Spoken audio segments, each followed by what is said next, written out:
해년마다 고향을 찾아오면 이제 50천을 딱 넘어오면 강구항, 눈앞에 보이는 것이 뭡니까? 덕장을 많이 바라보았을 것입니다. 명태, 덕장, 오징어, 덕장, 해안이든지 아니면 길가든지 아니면 산 언덕백이든지 산 꼭대기든지 많은 덕장들이 있었는데 지금 모두가 다 없어졌습니다. 그리고 저녁부터 우리 바다 앞에는 오징어, 잡이, 배들로 불야성을 이루면서 선단을 이루었습니다. 그런데 지금 우리 강구항 앞바다는 깜깜이 바다가 되어버리고 말았습니다. 아마 고향을 찾는 분들, 사라져버린 그런 덕장, 그리고 또한 깜깜이 바다를 보면서 옛 불야성이 되었던 것을 아마 많이 그리워하실 것이다 라는 생각을 해봅니다. 또 고향을 지키는 성도들은 어떻습니까? 수온 때문에 이사가버린 명태, 그리고 오징어, 그러면서 지금도 계속해서 밑으로 더 더워지기 때문에 대개는 얼마만큼 우리 강구항 그리고 우리 주변을 지켜줄 것인가, 대개도 점점 이사를 가고 있는 것인가. 그러다가 보면 텃새와 같은 미주구리만 우리 강구항에 남을 것인가 생각을 하면서 추석이든 한여름이든 봄이든 가을이든 간에 기후와 날씨 변화 얘기를 하지 않을 수가 없는 것이 강구를 고향을 두고 있는 사람들, 강구항을 끼고 살아가는 사람들의 일상적인 가장 서두의 인사일 것이다 라고 생각을 해봅니다. 항구를 지켜보면서 살고 있는 우리들, 물속 수온까지 하나님께서 어떻게 역사하시는가, 이제 조용히 하나님의 음성을 들을 때가 되었는 줄 믿습니다. 오늘 성경 본문 말씀을 통하여 하나님께서 우리들에게 어떤 음성을 들려주시는지 주님의 말씀에 귀 기울이는 시간이 되기를 바랍니다. 오늘 성경 말씀 요엘 선지자의 말씀입니다. 요엘 선지자 당시에 BC 830년경입니다. 요하스 임금님 시대입니다. 눈앞에 엄청난 재앙이 있었습니다. 메뚜기 재앙, 느치의 재앙, 그리고 황충의 재앙. 그러므로 말미암아 나라가 아주 경제가 초토화가 되어버리고 말았습니다. 이것을 바라보면서 이제 메뚜기 재앙보다 더더욱더 강력한 그런 재앙이 능력 있는 군대가 올라와가지고 우리 예루살렘 유대 나라를 휩쓸 것이다 라고 예언을 하고 있습니다. 그렇지 않았어도 황충이 다 먹어버리고 없는데 더 막강한 군대가 와가지고 우리 예루살렘을 휩쓸게 된다. 그렇게 되면 모든 백성들 지금 먹을 것도 없지 않는가? 먹을 것도 없고 곡식도 없는데, 더더군다나 오늘 성경 말씀에 뭐라고 얘기를 하고 있습니까? 오늘 성경 말씀 조금 전에 1절부터 18절까지의 말씀을 보면 세상에 제사장이 하나님께 드릴 제물도 없대요. 모두가 다 흉년이 되어버려가지고 이런 엄청난 아픔을 당하고 있는데 왜 이제 강력한 그런 군대까지 올라와가지고 우리 유대나라 예루살렘을 다 파멸시킨다라고 예언하고 있을까? 조금 섭섭한 그런 예언이 아닐까요? 그렇게 강력한 예언을 했던 요엘이 이제 오늘 성경 본문 말씀에 21절 말씀에 그 분위기가 완전히 바꿔져 버리고 맙니다. 오늘 성경 본문 말씀에 땅들아, 들 짐승들아, 모든 시온의 모든 내 백성 자녀들아, 너희들은 기뻐하고 즐거워하라 라고 오늘 말씀을 주십니다. 그렇게 하면서 여호와 하나님께서는 큰 일을 하셨다. 나무는 무화과 나무는, 그리고 포도나무는 힘을 얻어가지고 열매를 얻고, 또한 늦은 비와 이른 비를 주시고, 그리고 마당에는 밀이 가득하고, 그리고 독에는 새 포도주가 가득 차고 기름이 넘치게 하고, 메뚜기와 느치가 해를 흉년 든 대로 해수대로 갚아주고 내 백성이 수치를 당하지 않게 하시겠다라고 왜 분위기가 갑자기 은혜와 놀라운 축복을 선언하고 있을까? 그 사이에 무슨 일이 있었을까? 요엘 선지자는 1장에서 오늘 2장 18절까지 그리고 또한 21절 말씀 속에서 완전히 분위기가 바뀌어져 가지고 오늘 본문 말씀은 하나님께서 회복해 주실 것이다, 복을 베풀어 주실 것이다 라고 왜 이렇게 똑같은 요엘이지만 예언을 하고 있을까 생각을 해 봅니다. 요엘 당시의 그 시대는 바로 이 요아스 임금님 시대 같은 동시대 사람입니다. 그러면서 요엘 선지자는 그 사이에 무엇을 외쳤습니까? 너희들은 회개하라, 돌아오란 말이야. 너희들이 하나님을 등지고 세상으로 나갔던 거, 우상을 섬겼던 거, 모든 것 전부 다 회개하고 다시 하나님 앞에 돌아오라. 회개를 선포했었던 요엘 선지자입니다. 회개하고 돌아오면 엄청난 배신을 한 우상을 섬긴 백성들이지만 하나님은 자비가 넘치고 은혜가 넘치시는 하나님이시고 노하기를 더디하시는 하나님께서 너희들에게 용서해 주실 것이야. 너희들은 옷을 찢지 말고 진정코 마음을 찢어가지고 회개하고 돌아오라. 그리하면 하나님의 날이, 여호와의 날이 심판의 날이 아니고 오히려 여호와의 날이 은혜의 날, 구원의 날이 되게 하겠다라고 말씀을 주십니다. 아무리 패역한 죄를 짓고 배은망덕한 왕과 백성일지라도 진정코 회개를 하면 복을 주실 것이다. 누구든지, 왕이든지 아니면 궁궐이든지 아니면 백성들이든지 죄인이든지 누구든지 주의 이름을 부르는 자는 구원을 얻으리로라 라고 요엘 선지자는 말씀으로 선포하고 있습니다. 우리들은 참고로 요엘은 왜 이런 엄청난 그런 메시지로 예언을 선포했을까? 말씀드린 대로 요엘이 선포했었던 시기는 요아스 임금님과 함께 동시대의 사람이었습니다. 그런데 이 요엘이 요아스 왕에게 강력한 예언의 말씀을 선포했습니다. 참고로 요아스 왕은 어떤 임금인가? 요아스는 7살 때에 왕의 대관식을 했습니다. 7살짜리가 왕이 내가 어떻게 혼자 스스로 왕이 됩니까? 대제사장, 현명하고 경험이 많은 그런 신령한 대제사장 여호야다가 있었습니다. 이 여호야다가 요아스를 이제 데리고 왕 위에 앉혀서 대관식을 해 주었습니다. 그러면서 당연히 요아스 임금님은 대제사장 여호야다의 말을 잘 따랐습니다. 그러면서 여호야다 대제사장의 말을 잘 따를 때에 그는 정직한 왕이 되었고 선정을 베푼 왕이었습니다. 그런데 여호야다가 늙었지 않습니까? 돌아가셨습니다. 죽었습니다. 죽고 난 후에 요시야 왕은 완벽하게 돌면해버리고 맙니다.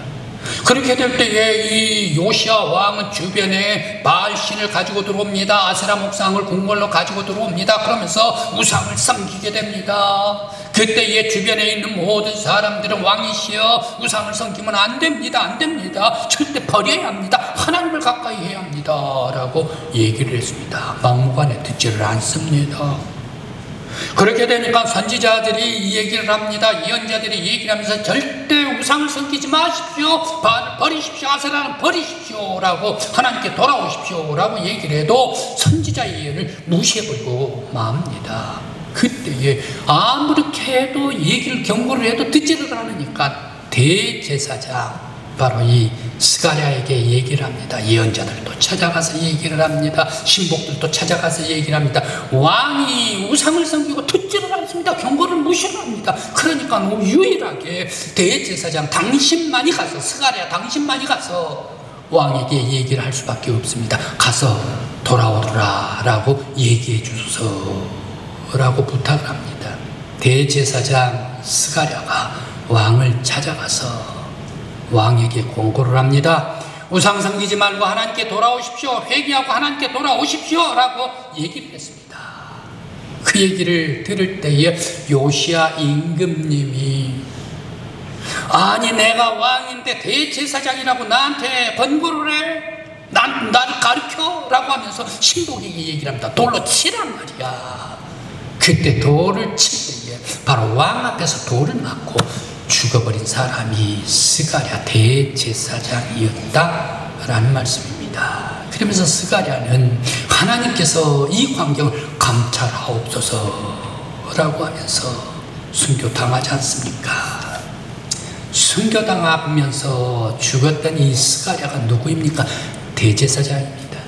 대제사장은 누가 대제사장을 물려줍니까? 대제사장만이 물려줍니다. 그러면 아버지 대제사장은 누구입니까? 아버지 대제사장은 바로 이 요시야 임금님에게 대관식을 해줬던 여호야다 대제사장이었다. 무엇을 얘기를 합니까?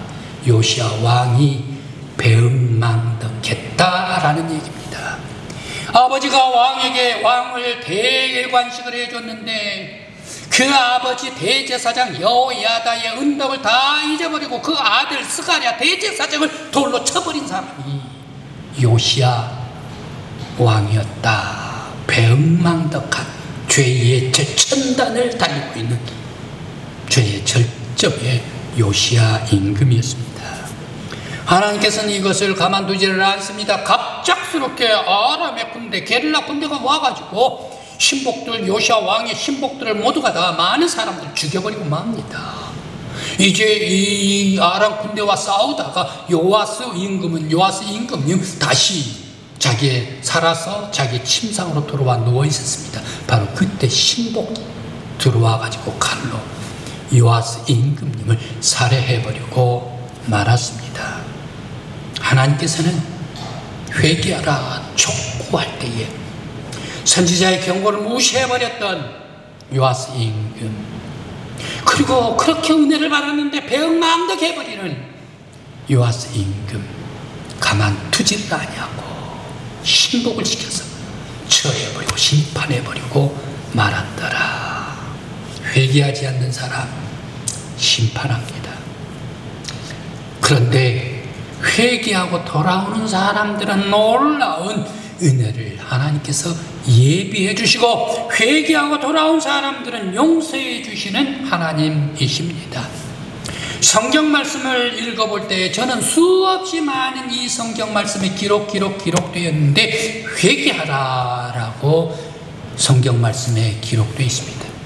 회개하라 라고 기록되어 있는데 회개하고 돌아온 사람은 은혜를 베풀겠다. 회개하고 돌아온 사람은 용서를 해주겠다. 회개하고 돌아온 사람들은 축복이 기다리고 있더란 얘기. 회개하고 돌아온 사람들, 그 사람들의 영혼을 새롭게 해주시고 아름다운 사람으로 만들어 주시겠다. 성경이 기록하고 있습니다. 사무엘상, 사무엘 예언서에서 회개하지 않는 왕이 있습니다. 두 사람의 이야기가 나옵니다. 사무엘은 사울 임금님의 얘기가 나오고 다윗 임금님의 얘기가 나옵니다. 사울과 아말렉과 전쟁을 했습니다. 사울 왕 그렇게 하면서 승리를 했지요. 그러면서 사무엘이 부탁을 합니다. 모든 그러한 것들 전부 다 양이든지 소든지 전부 다 진멸시키십시오 라고 했습니다. 그런데 전쟁 후 승리하고 나서 사무엘 예언자가 이 사울 왕 앞에 갔습니다. 그런데 저 뒤에 후원에서 소가 울어요. 그럼 맴맴매 하면서 양떼들이 울어요. 왕이시여, 지금 저 짐승들의 소리는 무슨 소리입니까? 아니 내가 전쟁을 하다가 이거 다 없애려고 했는데 너무너무 좋고 튼튼해서 하나님 앞에 제사를 드리려고 내가 가지고 왔습니다. 사무엘이 얘기를 합니다. 왕이시여, 아무리 수양의 기름이 하나님 앞에 드리는 제사보다 낫겠습니까? 순종이 제사보다 낫습니다 라고 예언을 하면서 사무엘이 떠날 때에 사울 왕에게 하나님께서 역사해 주셨던 하나님의 영감이 깨끗이 떠나가 버리고 말았더라. 사울 임금님 그로 말미암아 회개하지 아니하고 그는 돌이키지 아니할 때에 다시금 블레셋과 전투가 있었는데 그 세 아들과 함께 사울 임금님은 죽고 말았더라라는 말씀입니다. 그런데 다윗 임금 어디 임금이라고 아무리 죄가 없습니까? 다윗 임금님 바세바, 그러면 바세바로 말미암아 그 바세바의 남편 우리야 장군, 그 장군을 깊숙이 전쟁 가장 깊숙한 곳에 집어넣어버리고 말았습니다. 우리야 주변에 있는 모든 아군들을 후퇴해 그러니까 적군한테 잡혀가지고 죽어버리고 말았지 않습니까? 명령을 누가 내립니까? 다윗이 내렸지 않습니까? 이로 말미암아 죄를 둘씩이나 짓죠. 엄청난 죄를 둘씩이나 짓죠. 다윗은 말입니다. 그때 나단이 옵니다. 당신 말이야 다윗 왕 회개하소서, 돌아오소서, 하나님 앞에 회개해야 됩니다. 나단 선지자가 예언을 합니다. 말씀을 주십니다. 그때 다윗 임금님은 베옷을 입고 동의 허리띠에 벨트를 메고 그러면서 침상에서 눈물을 흘리면서 회개했던 다윗입니다. 우리들은 신약성경 마태복음 7장을 딱 열다가 보면 무슨 말씀이 나옵니까? 아브라함과 다윗의 자손 예수 그리스도 옛 세계라. 세상에 아브라함 세상에 모르는 사람, 축복의 근원 모르는 사람이 어디 있습니까? 예수 그리스도 우리의 온 세상의 구원주, 온 세상의 구주 예수 그리스도, 그 반열에 누구의 이름까지 같이 올라갑니까?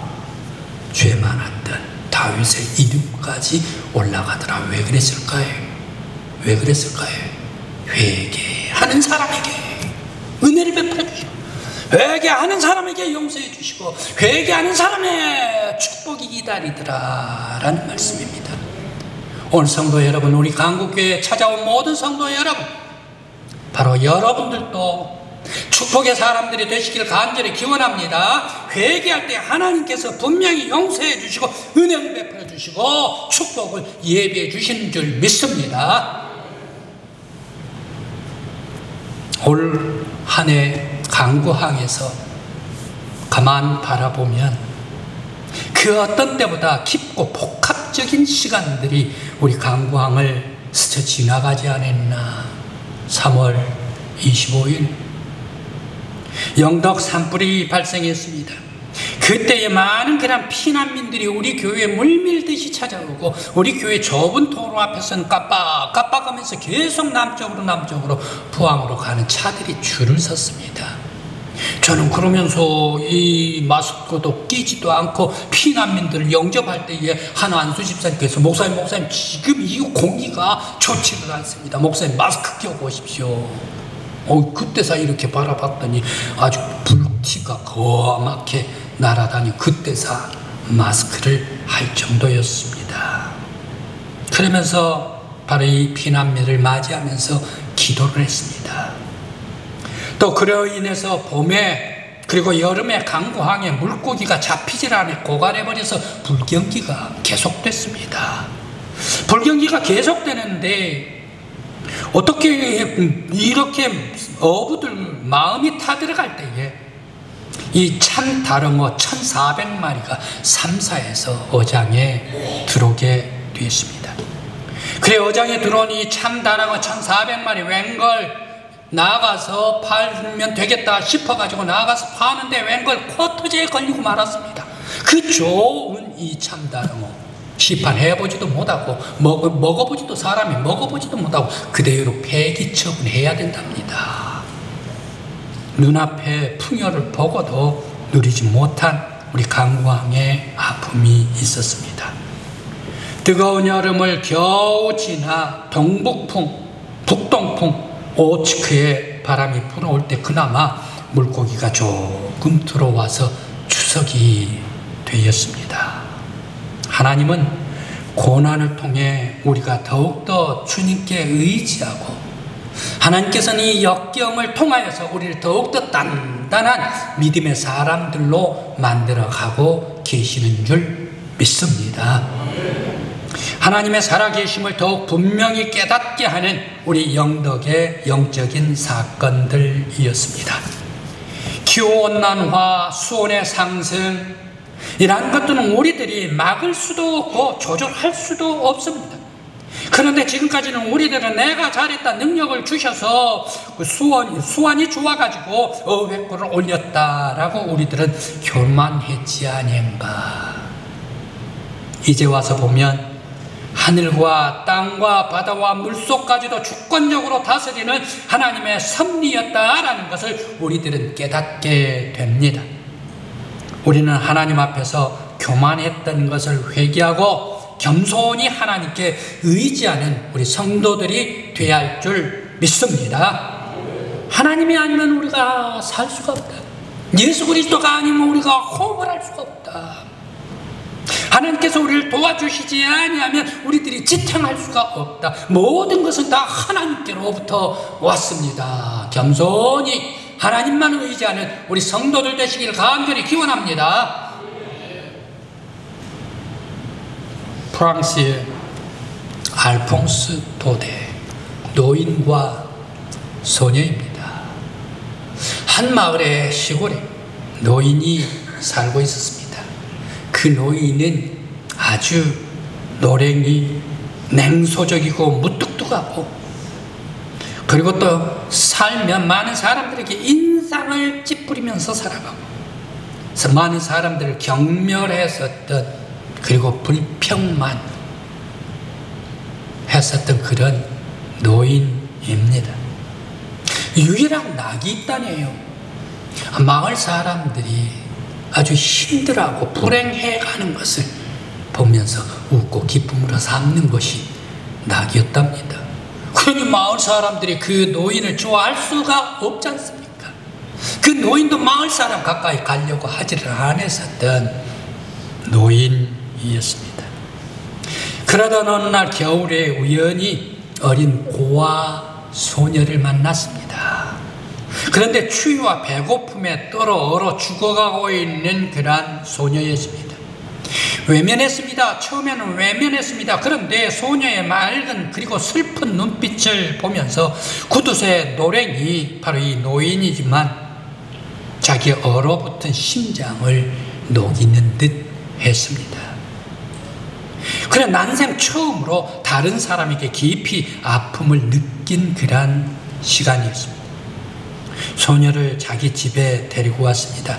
극진히 보살폈습니다. 그런데 보살피는데 웬걸 마음속에 깊은 곳에서 이 노인의 마음도 같이 녹아져 내리는 것을 느끼게 되었습니다. 노인은 소녀를 보살피면서 자신이 지나온 삶이 지금까지 이기심과 냉정함을 가지고 살았었던 그러한 삶이란 것을 깨닫고 이제 진정으로 회개하면서 남은 생애를 바로 이 소녀가 어떻게 하면 잘 될까, 바로 그것을 위해서 헌신하게 되었습니다. 회개하고 노인은 깨달을 때에 그의 얼굴은 온화한 얼굴이 되었고, 회개하고 깨달을 때에 그 집은 더 이상 춥고 어두운 집이 아닌 사랑과 웃음이 넘치는 따뜻한 보금자리가 되었습니다. 회개할 때에 바로 죽어가는 사람을 살리고, 회개할 때에 나까지 살리더라는 얘기, 내 영혼까지 새로워지더라. 회개는 이러한 은혜가 기다리고 축복이 기다리는 줄 믿습니다. 우리 성도 여러분, 회개함으로 말미암아 하나님의 따뜻한 사랑과 은혜를 받을 수 있는 우리 모든 성도들 되시기를 간절히 기원합니다. 추석 명절을 맞이해서 예수님의 성찬을 받고 우리들의 지난날의 죄를 피로 씻을 때에 주님의 보혈의 능력이 회개하는 우리들, 여러분들, 우리를 생명으로 인도해 주셔서 영혼의 축복의 장막에까지 다다를 수 있는 복된 성도, 축복의 성도들이 되시길 간절히 기원합니다. 기도드리시겠습니다.